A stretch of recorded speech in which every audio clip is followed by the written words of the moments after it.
Hello and welcome to some more Star Citizen. People first and loot second. To be a brotherhood that inspires greatness in its members. But what does that mean? Today I'm joined by two of the members of the Organization Praxus, Whiplash and Gio Get Money. So, Yo. who are you two, and what do you do for the organization? My name's Whiplash. I'm one of 6 founders of Praxis. My role is that of leader. What that means is that I actively protect the mission for our group and I pursue the vision. We do that in a very consensus-driven way. And what helps is that Praxis has a very flat structure and it's not too hierarchical. And I'm Gio, and I am a member of the organization. I'm just a member who comes there and has fun. Sometimes people come in because of me in our org, but that's about it. Tell me more about the Praxis group or brotherhood. So what's the correct term there? Is it the Praxis group or the Praxis brotherhood? It's Praxis Group. Praxis Group is actually a multi-gaming community in which Star Citizen is a chapter. When you join, you kind of join the community as a wide. Praxis Group is one guild. And we aspire to be a brotherhood in the sense that regardless of what game you play with us, you're one of our own, you're one of our Praxis brothers, as we say. The notion of brotherhood comes out even more when you look at our structure. It's very flat. We allow our members to get out of the organization what they put in. You know, we're in the trenches together. We either win together or we fail together. What is the organization about, and what sort of players is it going to suit for Star Citizen? You know, what sort of players will suit the Praxis organization? I can tell you a little bit in how we are different from other organizations. You know, we are only a 100-man Star Citizen organization but I know from good sources that our TeamSpeak tends to be more active than some of the 1,000-man organizations out there. You know, we have a very good ambience. We have members that have come from other organizations and to Praxis and told us these things.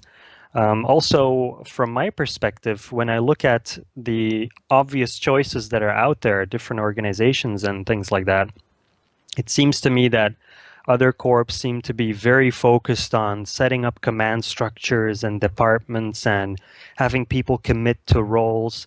It seems to me perhaps they're doing this because of the meta game that is taking place right now. You know, there's because of the lack of Star Citizen that we have, maybe this is how they're filling the gap. But Praxis is not doing that. We're actually consciously staying away from that. Because just like our community, we believe that having a flat structure is going to aid us in the long run. So Praxis is not rigid in the sense that it has command structures, hierarchies, departments you will have to commit to. We do have a draft hierarchy in place that members can read if they're interested, but you know, we're going to review that when the persistent universe comes out to see to what extent we can implement that.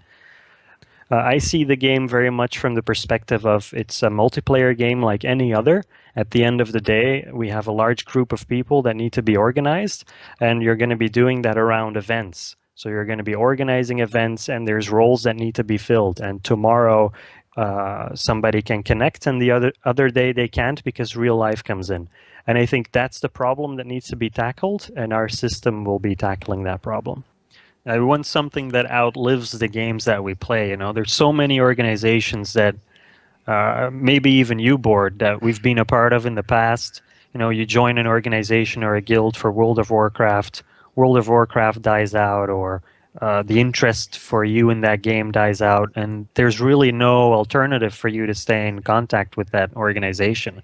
The idea that we had for Praxis was really, you join us for Star Citizen, but you're going to make friends. And when another game comes on the horizon, you know, we might be playing that in an organized way as well. So if you want to stick with your friends that you've made, you will have that option because we're really looking towards the future. So what I'm trying to really get down to is the meat of what your organization actually does in game. Mm-hmm. So what kind of stuff will you be doing in game? What kind of players were you going to be able to cater for? Is it going to be for mainly pirates? Is it going to be mainly for people going out and bounty hunting? That sort of thing. Yeah, you know, we talked about this at our conception, and it's very hard for us to really define what it is we're going to do. I'm sure there's many organizations in that position right now, but For now, we're saying security and resources, but the idea behind that is mostly we're going to be about making money in the game for the organization. We're very interested in organizational wealth and the wealth of our members. How we're exactly going to do that, not sure. It could be 1 week there's a focus on doing mining runs, while I think of it as raids in other MMOs. We'll be organizing raids, and you'll be able to sign up for those. And 1 week you're going to be mining, and other people will be escorting. But then the other week you will be doing the escorting, and other people will be mining. But all with the purpose of trying to make a buck for each other and the organization, let's say. So the people that are interested to join is, we're an international community. We have people all around the world, in all regions of the world. Most of our community is in North America and Europe. Within Europe, I'd say most of our members are Central Europe and the UK, actually.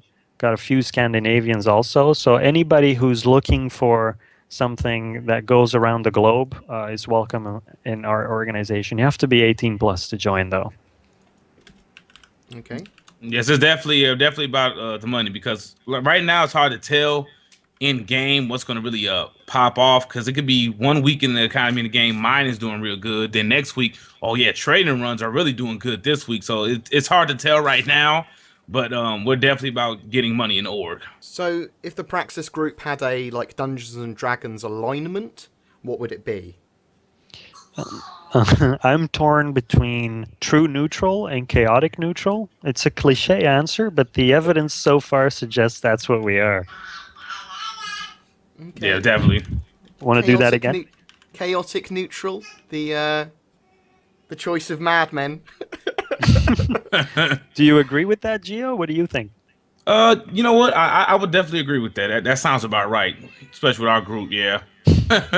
Do you guys have a code of conduct at all that you hold other players accountable by?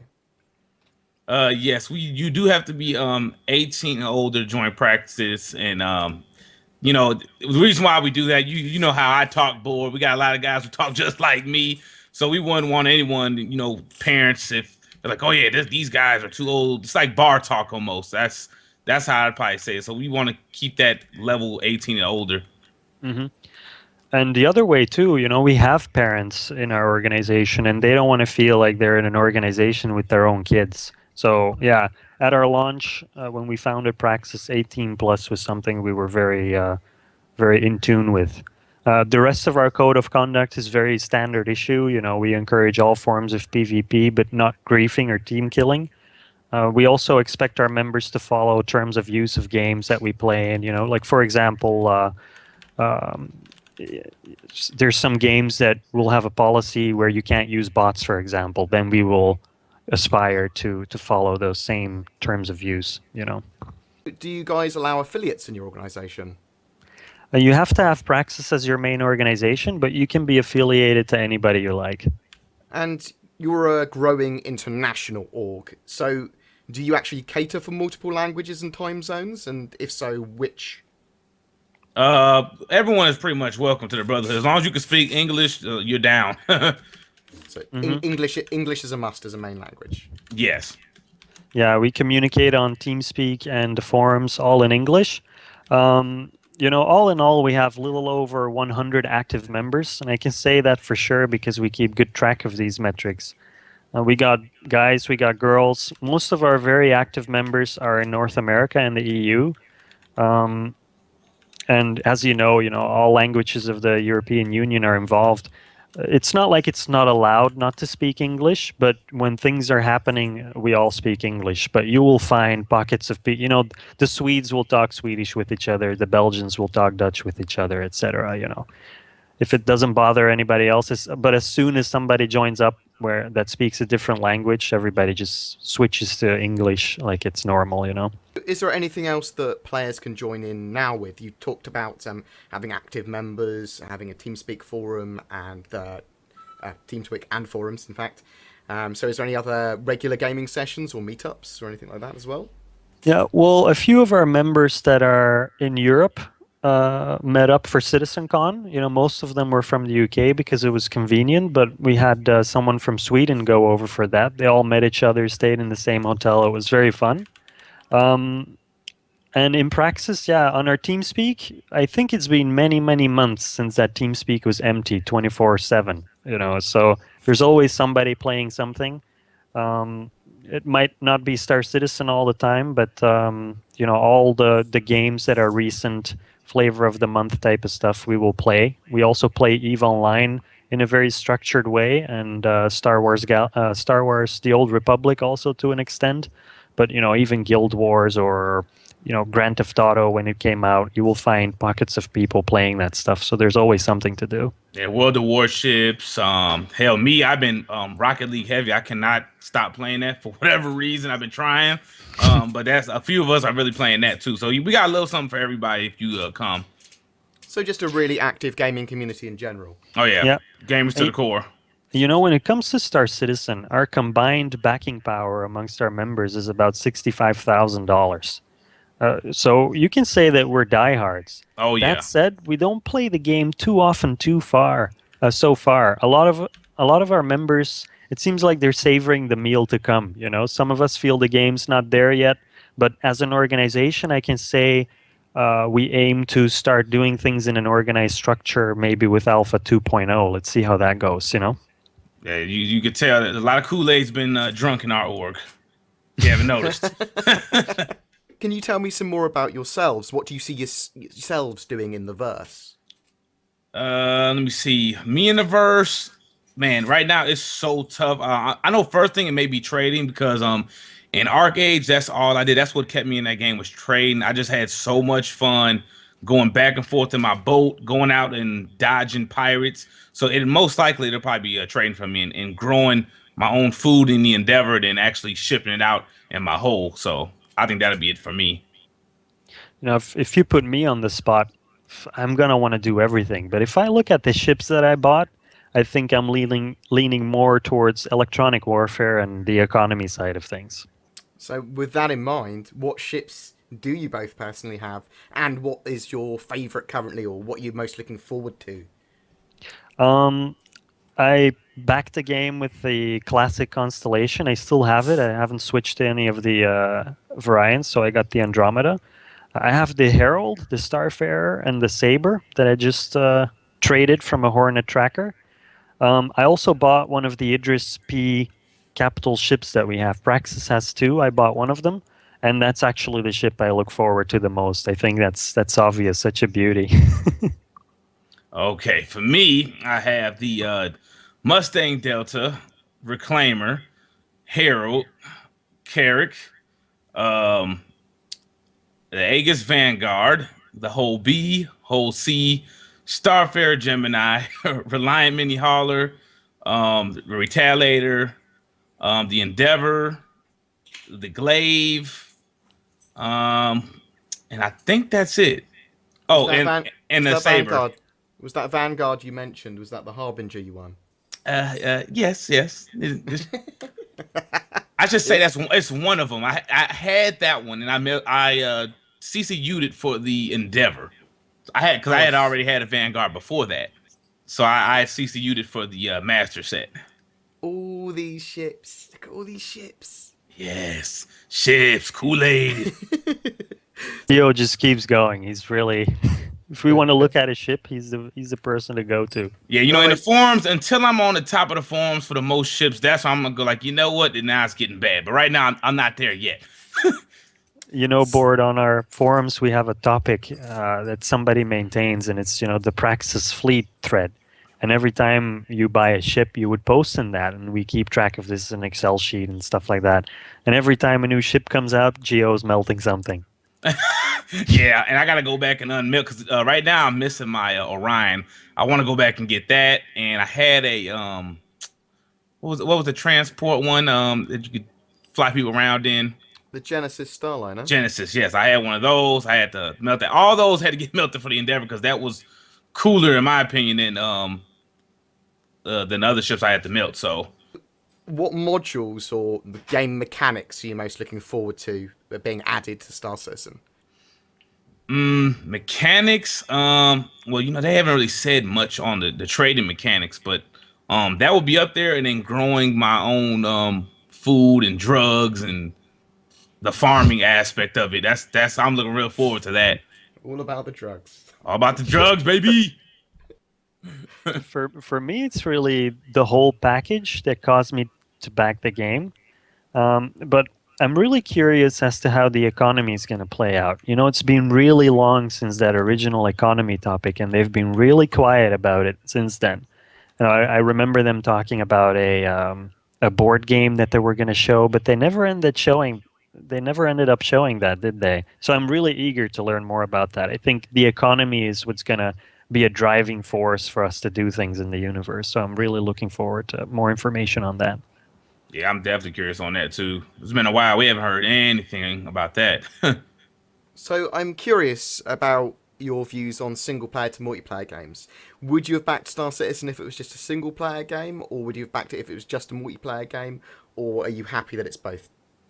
I really appreciate both, but like I said, if it was either or, I would have probably backed it anyways because it's been long overdue for some space sim games, and now we're just seeing a resurgence of all these space games. And I just backed Infinity, what was it, Battlescape, I think. Just backed that. I bought Elite. I'm happy with all these space games coming out. So I probably would have still backed it at the time, without the persistent universe. Yeah, I completely agree. I backed the game because not because it was a single player game or a multiplayer game, and eventually both. Um, I backed it because really the idea of somebody circumventing a publisher because he felt that space sims were not represented well, and I agreed with that. You know, I played Freelancer. I'm also an avid flight sim enthusiast. I played DCS. You know, I had a HOTAS setup for many years, and to me, this was like a logical step that you don't see expressed well in the gaming atmosphere of stuff that comes out. So when Chris Roberts, a man that I knew from the past, said, you know, they told me it couldn't happen, and now I need your help to do it, I really felt that was an inspiring idea. That's why he got $250 from me right away. Yeah, I wish, like I said, I wasn't there for the Kickstarter days. I didn't know about it until I think 2013. I think that's when I found out, kind of like the middle of the year or maybe towards the end of the year around then. And then I finally backed it in 2014. But once I seen the vision and where they were going with it, I saw I gotta back this game. They're just defying everything that these publishers and developers are doing nowadays. So I was like, oh, I gotta back this machine that's going on right now.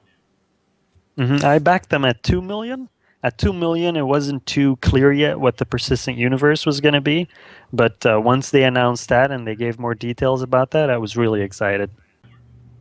I just wish that I'd got on board during the Kickstarter era as well. I do too. I didn't even have a rig, time. dude. I didn't even have a rig when I backed the game. I had more ships, and people was like, "Stop buying ships and buy a fucking computer." I said, "I can't help it." So yeah, this game definitely made me switch to PC Master Race. That's for sure. So where can people find out more about your org? Our website is praxisgroup.com. We also have a Praxis Group Twitter and Instagram where you'll find updates about the games that we play. And every so often we'll be featured in one of Gio's or Tonimo's videos. Oh yeah, definitely. Hopefully I can get some more gameplay. It's hard to get everyone together, and my schedule's always messed up because a lot of our meetings are on like a Saturday or Sunday, and I'm always at work. I have the worst work schedule ever. I work Friday through Monday, so I miss a lot of the stuff. But they do a lot of events, and I would love to record that stuff. So hopefully in the future I get my schedule switched and we get some more gaming stuff on my channel with Praxis. I do have one video though with us playing some Arma stuff. Pretty fun. So is there anything else that you'd like to tell us about yourselves or Praxis? Board, I'd just like to thank you for the opportunity, you and your audience. I really appreciate the opportunity. For me, it's very important for getting to players to where they need to go. So finding organisations that are useful for them, that suit their needs, I think it's great for everyone. Everyone wins. Yes, Border, once again, I would like to second that. Thank you for having us on. And if you guys like to get money and like ships, because we talk about pretty much every day, I say Whip that we go on TeamSpeak and just talk about Star Citizen all day, every day almost. So yeah. you guys want to come on, talk with us, come hang out, see what kind of guys we are. Just come see us. You guys know about me. Gio Get Money on YouTube. I'm going to be starting a Twitch soon, so you guys come check me out to find out more about me. But that's pretty much it. Come over, give us a try. You know, you only have to get the tattoo after a few weeks. So that's right. You gotta have some Kool-Aid. You gotta bring Kool-Aid to the table. All right. I'm Gio, and I'm signing off. And I'm Whiplash, Star Citizen for life. Ooh, that was corny. That was bad. We gotta reach that one. No. I want to keep that one. I want to keep that one. That's better.